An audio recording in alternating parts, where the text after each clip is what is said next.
This business isn't trying to get more traffic.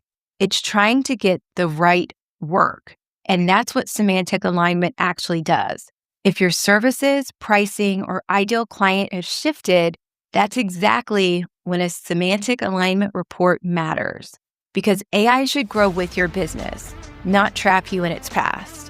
Welcome to the Simple and Smart SEO Show podcast. I'm your host, Krista Waddell, here to bridge the gap between SEO strategy and real-world business success. So grab a coffee or your favorite tea, and let's dive into smarter SEO for your business. Hey there. Welcome back to the Simple and Smart SEO Show podcast. Let me start with a scenario that might sound familiar.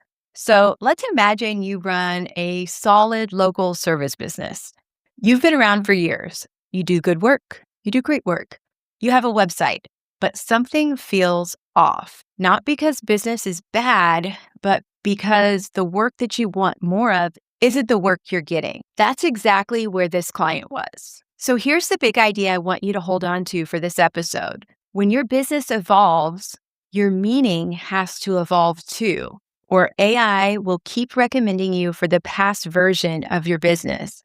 AI doesn't see your intentions. It sees your language. This is the business shift. This client runs a local lawn service in South Central Kansas. Historically, the business leaned residential. That meant smaller lawns, recurring mowing, ongoing contracts, but that's not where he wanted to grow. He was intentionally shifting toward large lots, open fields, acreage mowing, land prep, seasonal project-based work. The business had evolved, but unfortunately, the website had not. So the catalyst for all of this was AI confusion. And this showed up when we tested AI search prompts like, who offers garden rototilling near me? Or large field mowing in South Central Kansas. On paper, he was a great fit, but in reality, AI either didn't recommend him or lumped him into the wrong category. That's the danger. AI wasn't wrong, it just wasn't confident. So here's the debate. Do we need more SEO?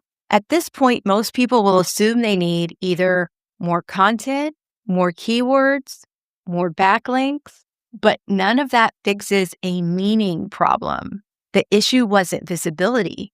It was semantic drift. So we have to break it into two. So here's the strategy. Instead of chasing rankings, we focused on semantic clarity. The first thing I did was map core intent, not what do you rank for, but what do you want AI sending you more of? And so we landed on two services, garden rototilling and large field mowing. And those aren't random services. They're signals of scale. So next I let AI reason with us. It explained something very important. These services are often grouped under small acreage land services, property maintenance, or land prep. In other words, AI already understood the category. The site just hadn't claimed it yet. So this is where it started to become a little bit more fun when we fixed the meaning. This is where the real work happened. We clarified who the service is for, who it's not for, acreage size, equipment capacity, and seasonal timing. We added a dedicated rototilling page that connected tilling to field mowing and positioned the business between residential lawn care and ag services. This means we now spoke clearly to rural and large lot property owners. No fluff, no keyword stuffing, just meaning. So here is the Semantic Alignment Analyzer tool that I told you about in the previous episode. What I did was I processed the input keyword against the homepage copy that existed. And this is how the evaluation of that lawn service aligns with the user intent of large area mowing service. Okay, so step one is the target meaning map. And this implied context is that the user is likely not a standard suburban homeowner. They possess fields, industrial lots, or commercial property. Their key pain points are standard equipment takes too long or fails, that finding reliable contractors for big jobs is hard, and overgrowth affects property value or creates liability, which could mean fire or fines. Their expected attributes are efficiency, heavy-duty equipment like tractors and bat wings, reliability, and capacity. So the actual meaning from the page copy that I pulled was a core triple of the lawn service provides the best care. It does do big lots, commercial, and REO, which is real estate owned properties. The secondary triples were they provide a service that includes weed control and fertilization. And the company has 30 plus years experience and specialized equipment. There's an emotional layer there of pride, reflection of your property, and trust. And there was a bit of drift because the copy that was previously there, which was your lawn is a reflection of your property, that leans heavily into residential and cosmetic semantics, which slightly dilutes the large area / industrial intent. So step 3 is the alignment and the gap analysis. The alignment report shows that the copy successfully targets the large area aspect immediately in the hero text because we talked about fields, pastures, and large lots. And then in the inclusion of REO, real estate owned, and the word industrial creates strong semantic relevance. The drift happens in the middle section where that part that says your lawn is a reflect ... That is generic residential filler. A facility manager or an owner of a 20-acre pasture cares about compliance, safety, and efficiency, not whether the grass reflects their personality. So the missing triples here was capacity and scale because the page mentioned specialized equipment but didn't specify. For example, like tractors, bush hogging, 15-foot batwing mowers. That type of specificity builds trust for large area queries. What was also missing was the frequency. So large area mowing often requires different schedules than weekly residential cuts. So overall, there's a 31 out of 35 verdict with a pass, but we improve and add the missing meaning. The copy lacked equipment semantics.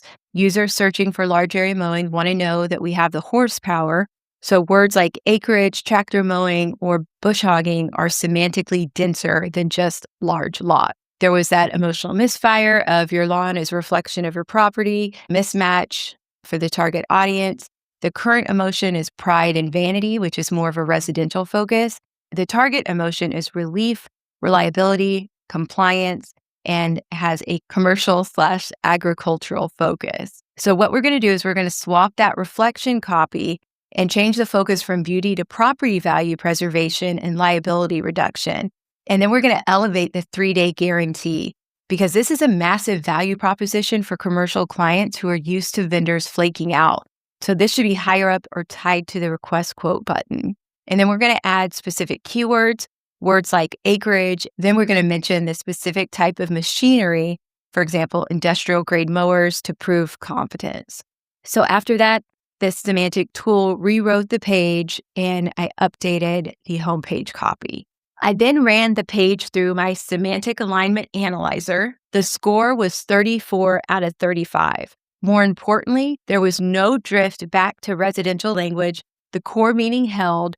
The page said exactly what the business was trying to convey. Now AI doesn't have to guess. Can they handle this?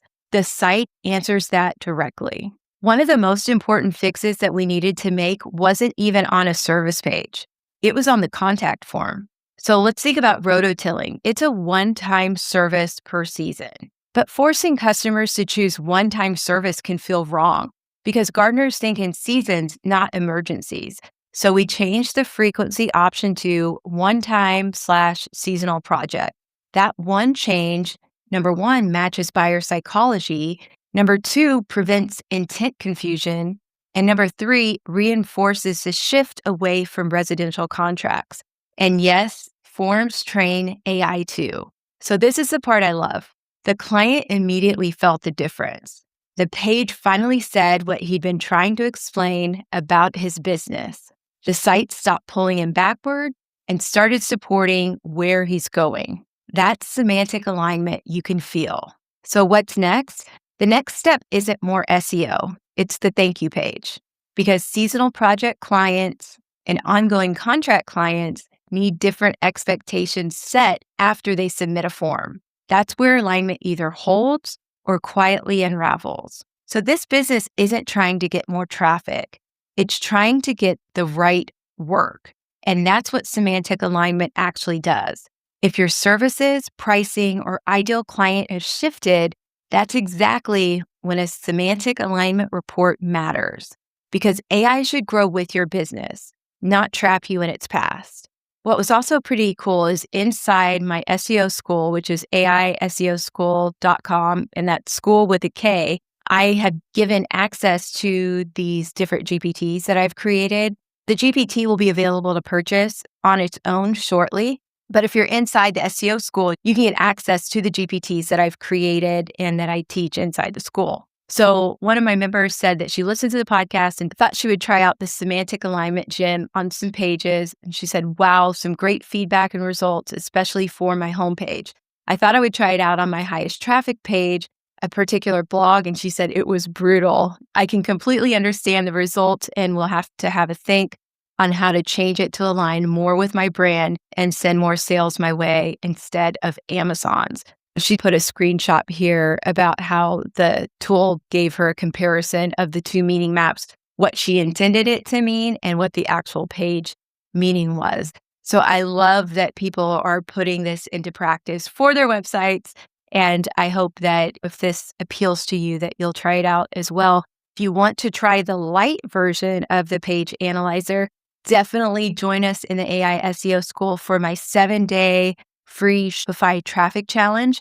And there you will get access to the challenge as well as the light version of this semantic analyzer tool. So you can copy and paste the words on the page that you want to analyze and tell it what keyword you're trying to rank for, and then get the feedback immediately from that report so that you can update your page to make sure that it means what you intend it to mean. So that's it for this week. I'll be back next week with a guest, first guest of 2026. And until then, I hope you have a great week. I'll see you next time.